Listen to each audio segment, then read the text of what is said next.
Thank you everyone for coming today. My name is Rick Dinger and I am the Eastern Regional Manager at GlobalMed. We are an industry leader in telemedicine design and manufacturing. Some of you might be wondering, what is telemedicine? Telemedicine is simply the use of technology to bring providers and patients together, regardless of the distance between them. Before I tell you about GlobalMed's innovative telemedicine solutions, I wanted to describe to you the situation regarding telemedicine today in the U.S. and some of the changes we want and expect to happen in the near future. First, let's start off with showing how telemedicine visits stack up with in-person, face-to-face visits. Let's use the example of Canada. Canada is actually a very early adopter of telemedicine technologies and one of the world's leaders in telemedicine. Last year, Canada did 158 telemedicine consultations. Many of these were conducted in Ontario, the province of Ontario, by the OTN, which is the Ontario Telemedicine Network. They've actually got one of the most dialed in and streamlined and efficient networks in the world today when it comes to telemedicine programs. As successful as this program has been, and as large of a number as 158,000 consultations sounds like, there's still a lot of work to do. Let's take this and show you an illustration and do a comparison in something that you may have all seen before. In this case, we're showing the amount of telemedicine visits compared to in-person visits. In this diagram, the Earth represents the 158,000 consults that Canada did last year.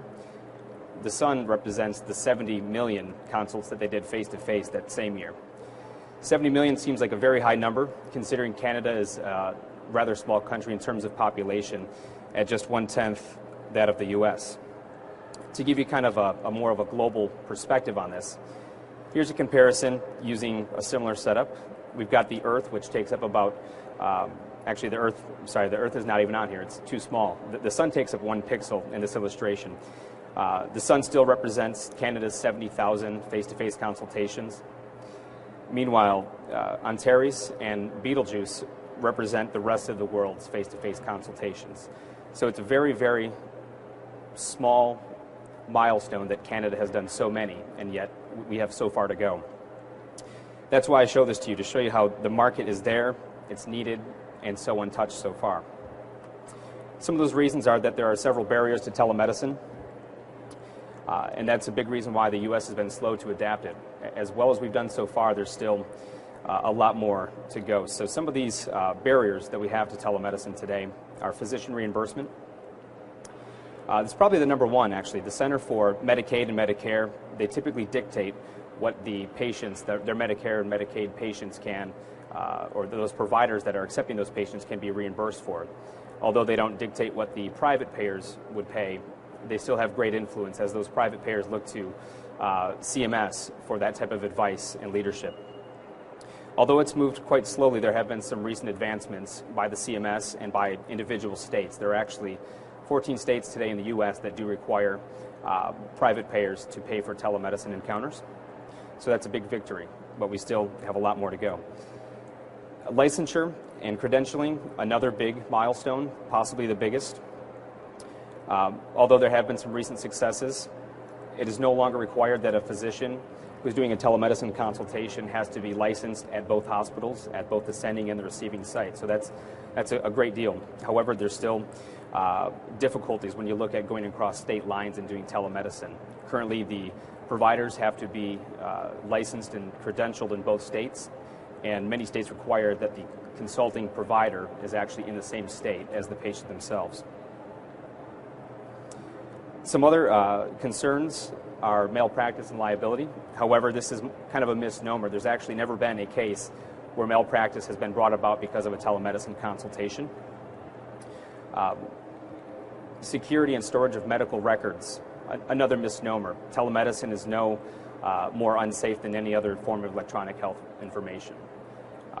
All of today's technologies that are used in telemedicine, including image storage and image automation, information management tools, and video software and hardware are all fully encrypted at a minimum of AES 128-bit encryption, which is matches military standards. So very, very safe.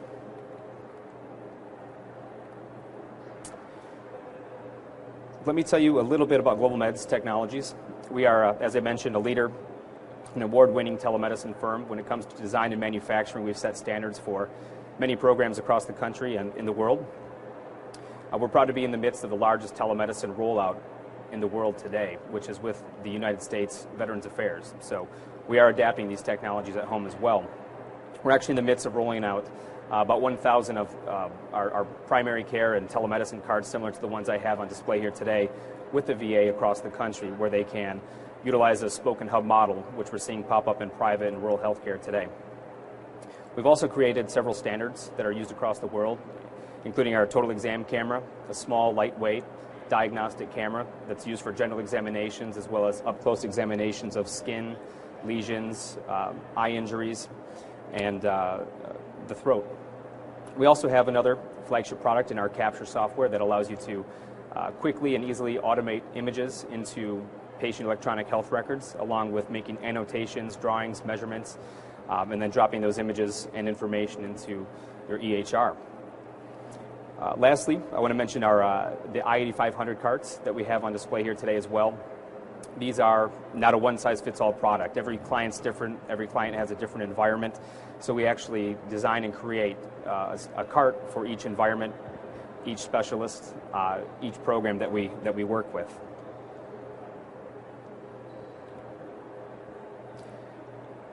In terms of use cases, moving on to the next slide, so many use cases we could actually sit here and talk about that all day today. We've only got about 15 minutes total, so I'll kind of cut it short. But at Global Media, we really believe that telemedicine is healthcare reform, and using technology is healthcare reform. With telemedicine, there are tangible savings of time and money for the patient and the provider alike. Here are a couple scenarios where it works greatly. In the case of a critical access hospital, they need coverage by a physician or pediatrician or pediatric specialist 24/7.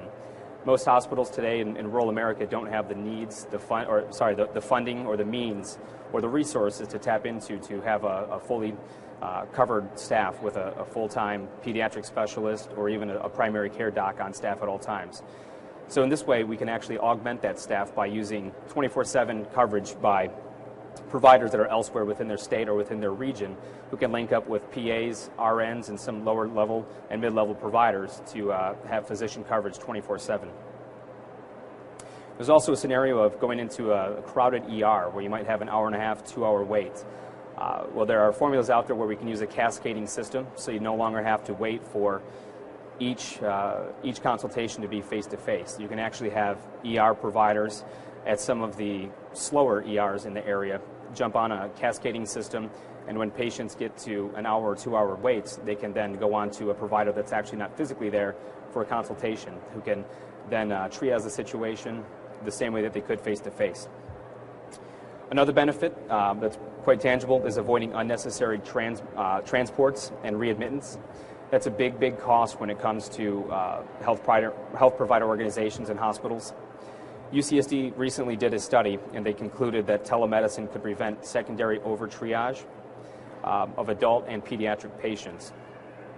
Secondary triage is transporting a patient unnecessarily where they get discharged within 24 hours.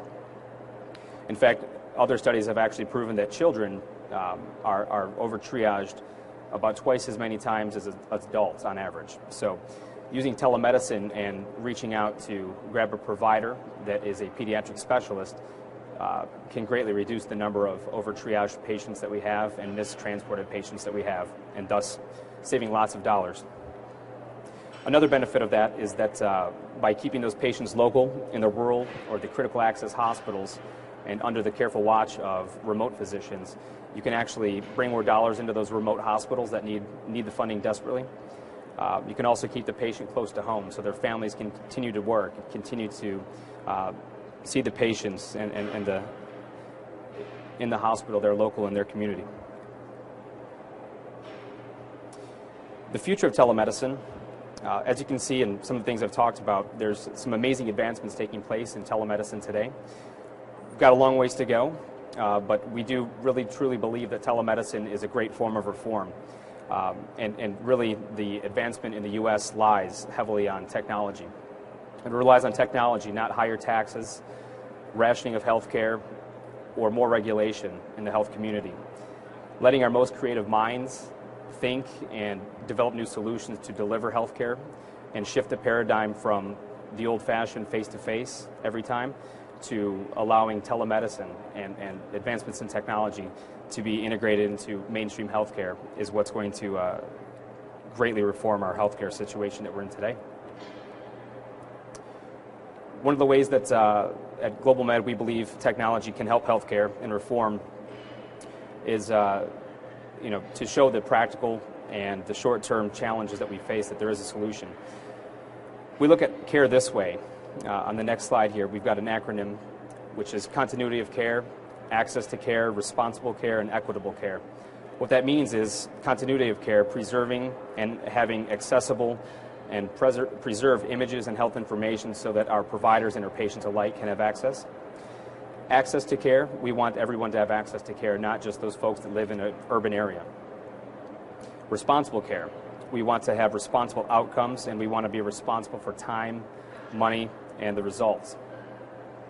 Equitable care, meaning that we want to open the door so that everybody can have responsible and proper care.